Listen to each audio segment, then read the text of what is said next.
I'm Adrian, the cruise and travel guy. Let's talk about Princess's latest enhancements.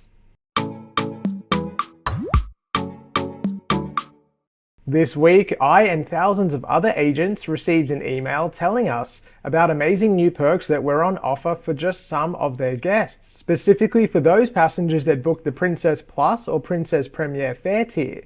But looks can be deceiving. Though the enhancements, as Princess referred to them, were framed as a positive change, what actually happened was the removal of pre-existing inclusions that used to benefit all guests.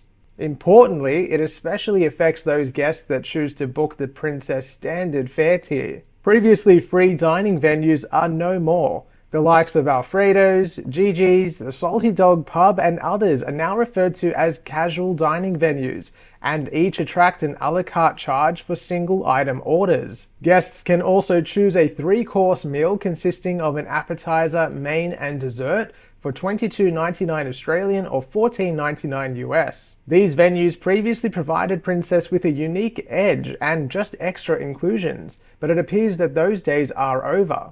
Additionally, one part of Princess's highly regarded medallion class technology called Ocean Now has taken a similar hit. That service allowed guests to order food and drink for delivery via their smartphone or device to their exact location, including their stateroom. The service will no longer be complimentary for guests that book Princess Standard or for those guests that booked Princess Plus or Premier before December 2022. For those same guests, room service orders will now attract a charge of $7.50 per order Australian or US $5. To use Ocean Now delivery and avoid the room service delivery charge, Standard and pre-price rise Plus and Premier passengers will need to fork over a one-time activation fee of $22.99 Australian or $14.99 US. Plus and Premier guests who booked with the old 2022 pricing also have the choice of upgrading to the current Plus and Premier fare tier by paying the difference. Passengers who book Princess Plus with the current fare rate will receive 2 free 3-course meals at one of the new casual dining venues. Princess Premier guests will receive unlimited complimentary dining in these casual dining venues. Both will receive free access to Ocean Now delivery. Just a quick note, if you are enjoying this video, I would love it if you could subscribe to the channel, and a thumbs up will help YouTube know that other people might like this video too. The cruise line has received considerable backlash online and even in the comments of my latest news update. People are unanimous in their frustration and even anger for a number of reasons. Paramount among them is the poor way in which these changes were communicated. The cruising public is a savvy bunch and loyal customers are even more so. Combine the two and you have an audience that is not easily fooled.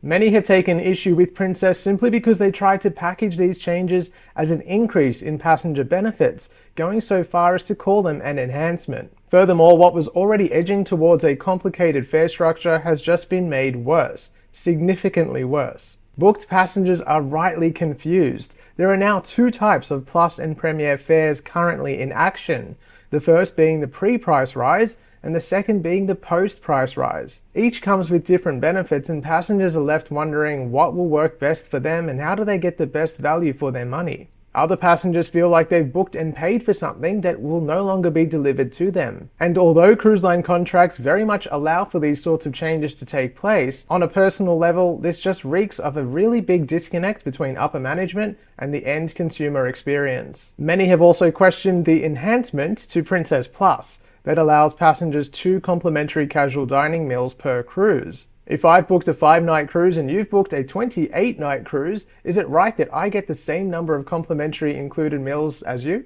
Cruise lines are of course still dealing with the pandemic pause, and they're having to now deal with the inflationary pressures that are pushing the price of everything up, including the cruises that you and I pay for. So perhaps change is needed, but this rollout was so poorly handled that I really can't see how it even got through the approval process in Princess Corporate or Carnival Corporate anywhere. While the removal of inclusions will always be met with criticism and complaint, I feel that if Princess had been more transparent about the nature of the changes and the reason behind them, they would at least have had some people in their camp. At the moment, I suspect they're on an island of their own.